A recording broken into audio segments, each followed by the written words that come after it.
A esta hora te conectas a una sola radio. Este es el sistema de emisoras Onda Digital en Colombia.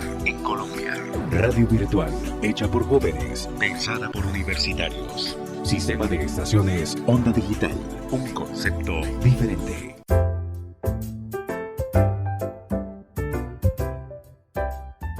Bienvenidos a tu serie podcast La Maleta de María.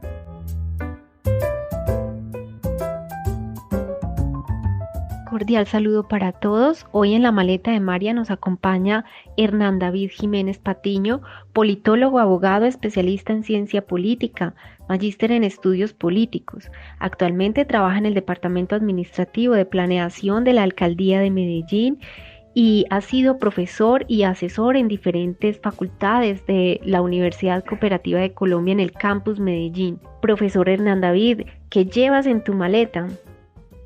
Yo llevo en mi maleta el libro Tiempos Recios, una novela escrita por Mario Vargas Llosa, publicada en el año 2019 por la editorial Alfaguara.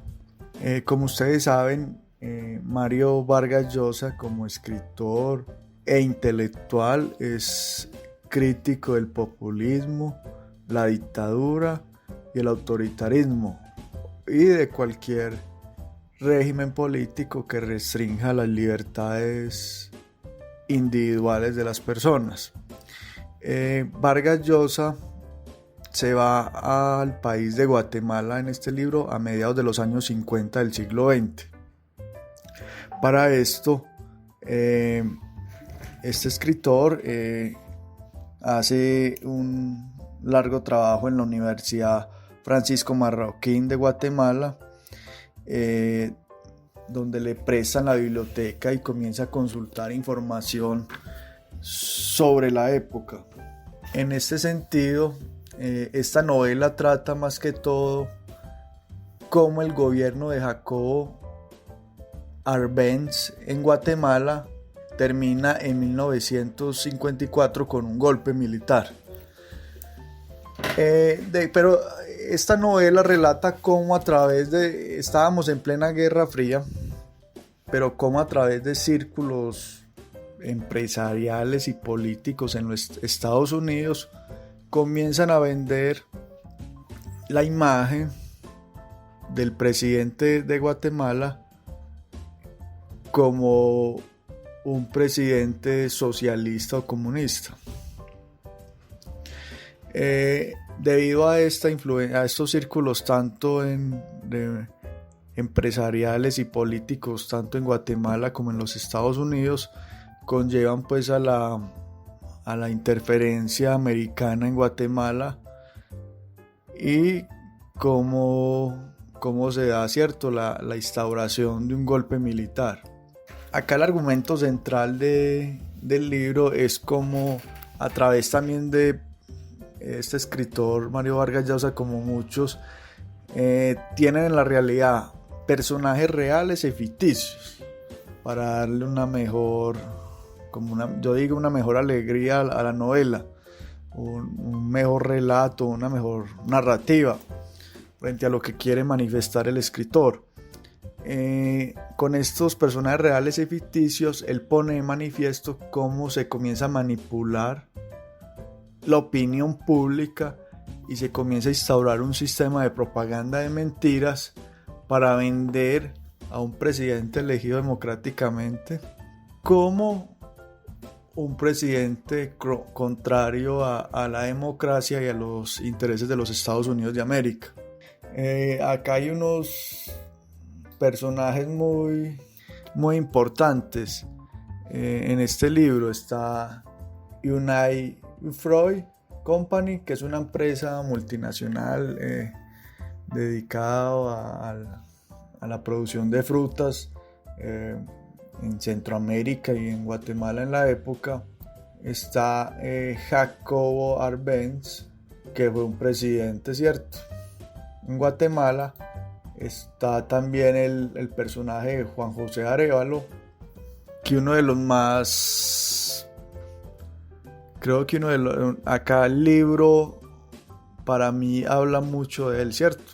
En la novela, Juan José Arévalo en el estudio que hizo Vargas Llosa, plantea que él veía a Estados Unidos como un modelo para seguir y que todas las reformas que quería hacer en Guatemala en términos políticos, económicos y agrarios era para acoplar todo Guatemala tomando a Estados Unidos como ejemplo. Pero lo que estaba sucediendo era lo contrario. En Estados Unidos y en diversos círculos veían a Juan José Arévalo, que fue elegido presidente, como todo lo contrario a la democracia y contrario a los intereses de los Estados Unidos, conociendo que para la época estábamos en plena Guerra Fría.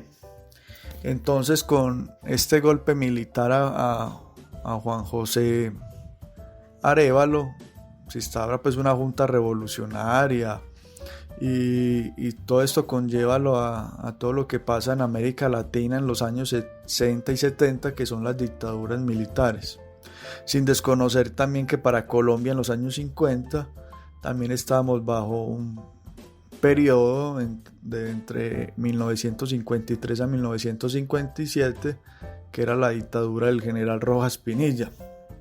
Para ser muy cortos con la temática del libro, que también plantea pues también pasión, amor, que ha sido una figura en la literatura de Vargas Llosa. En sus últimas novelas siempre ha estado el amor, la pasión y el sexo.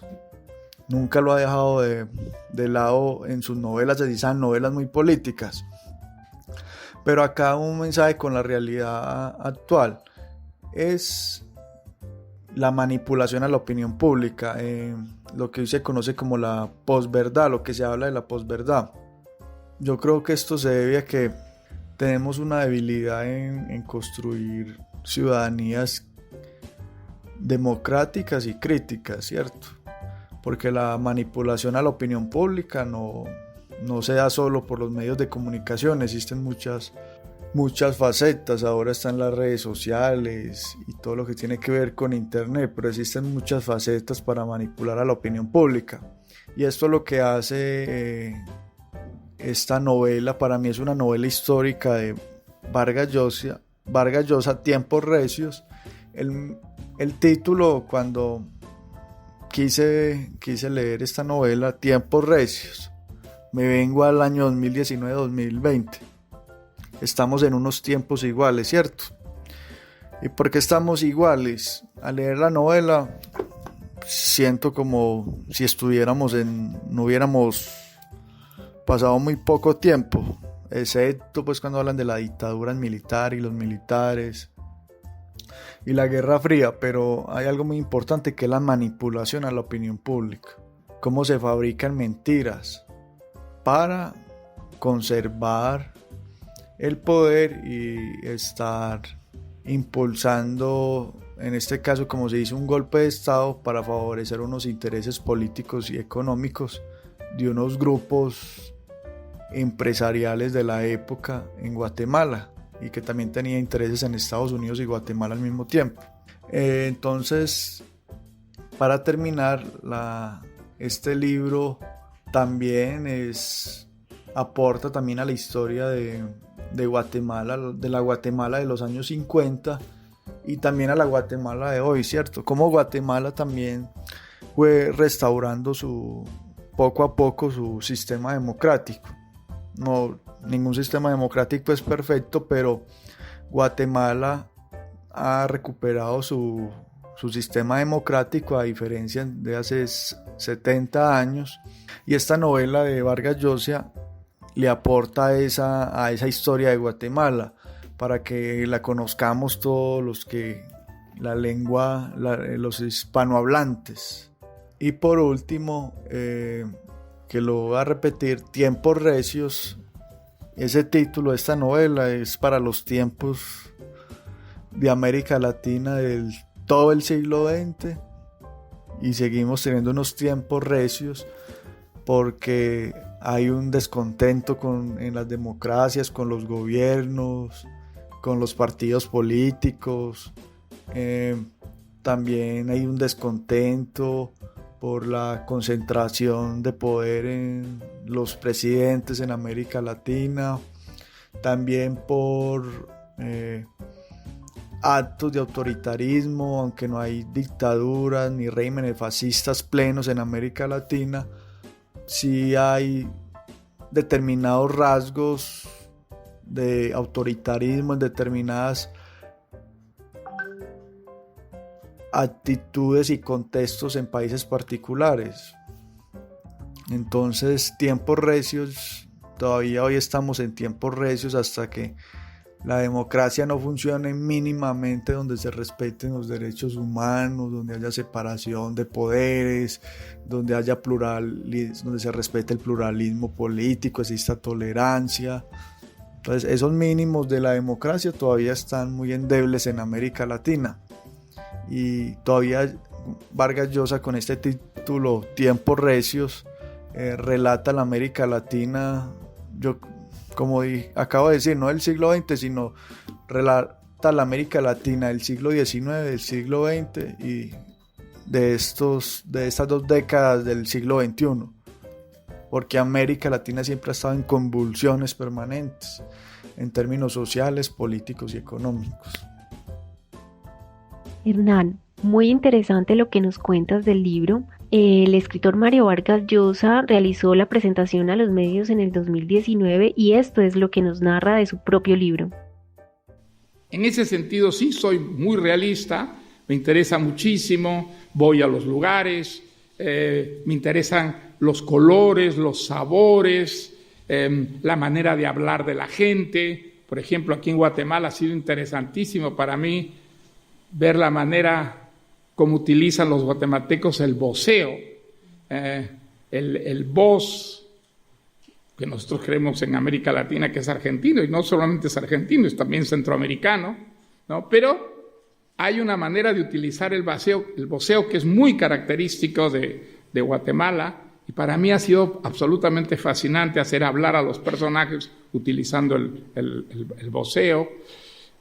Ahora, probablemente esta historia no me hubiera atraído tanto si no hubiera escrito yo antes La Fiesta del Chivo. La Fiesta del Chivo, pues es una de las novelas que me tomó mucho trabajo escribir, describir el mundo de la dictadura de Trujillo con la brutalidad, la ferocidad, los horrores que se cometían allí. No fue nada fácil. Y sin embargo yo quedé muy fascinado con los personajes que descubrí, por ejemplo, Aves García. Claro, si no hubiera escrito yo sobre Aves García y hubiera descubierto el personaje, que era el brazo derecho de Trujillo, probablemente no me hubiera interesado tanto lo que fue la Operación Guatemala de Aves García.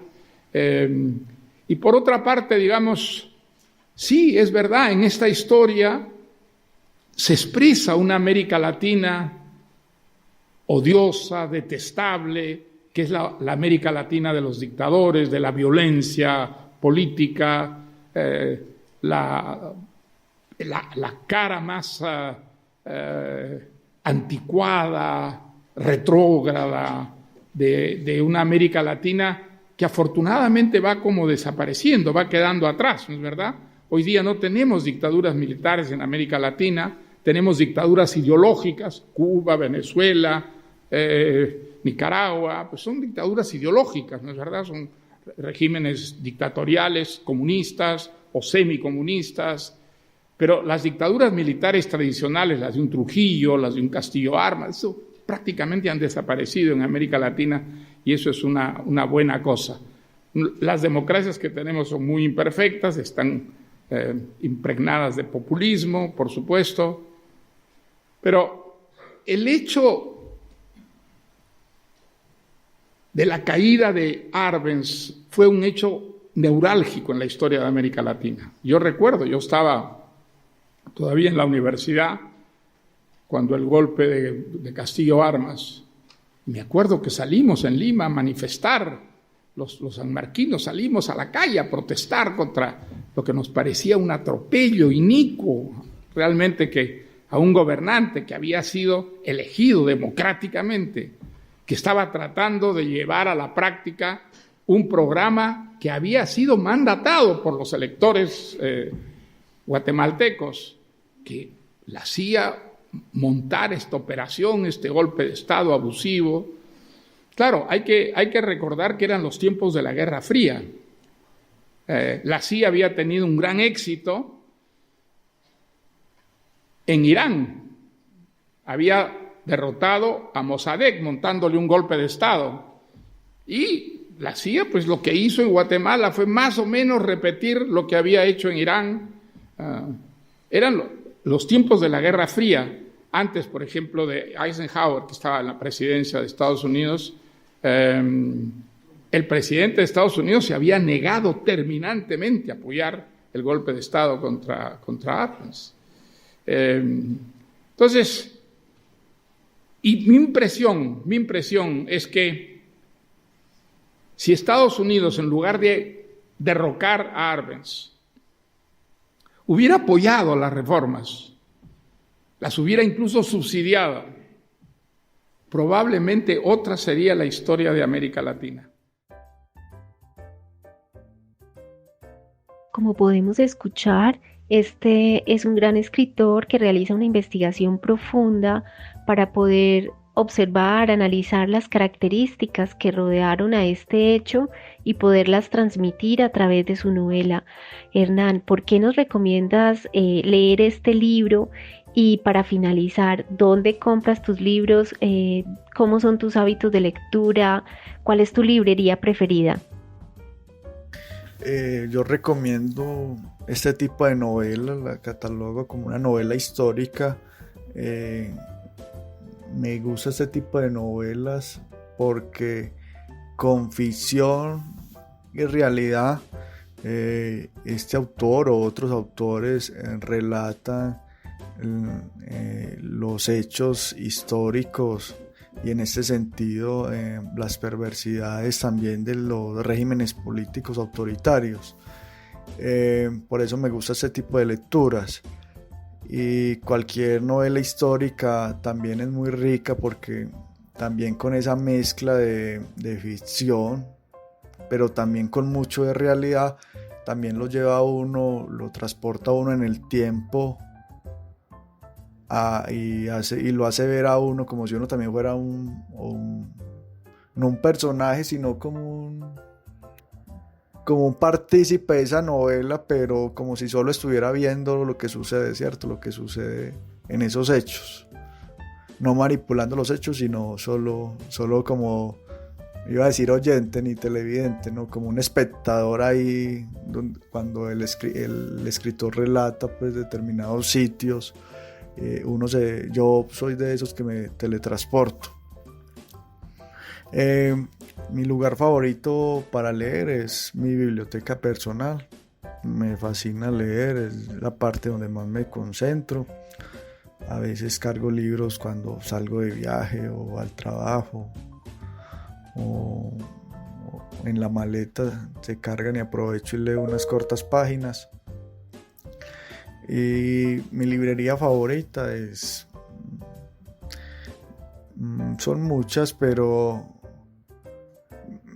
yo soy de los que compran muchas cosas virtuales, entonces mi librería favorita es la virtualidad. Sin embargo, también me gustaría ver librerías que tengan café, ¿cierto? En otras ciudades de Colombia, como en Bogotá, muchas librerías, la Librería Nacional en Bogotá o las del Fondo de Cultura Económica tienen cafés. Entonces me hace como falta en Medellín muchas librerías, que también la librería tenga un sitio para tomar café, para conversar y para leer. Entonces también a veces me gusta, muy de vez en cuando, ir a un buen café y avanzar en la lectura y los libros que tengo pendientes. Muchas gracias por invitarnos a leer este tipo de novela histórica tan trascendentales para conocer el contexto latinoamericano. Esperamos tenerte de nuevo en la maleta de María. Un abrazo para todos.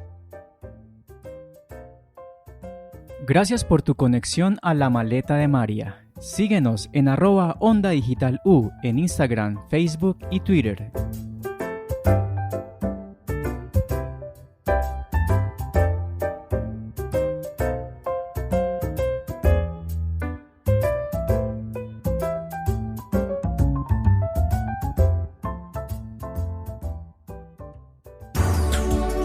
A esta hora te conectas a Una Sola Radio.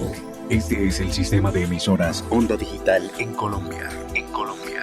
Radio virtual, hecha por jóvenes, pensada por universitarios. Sistema de estaciones Onda Digital. Un concepto diferente.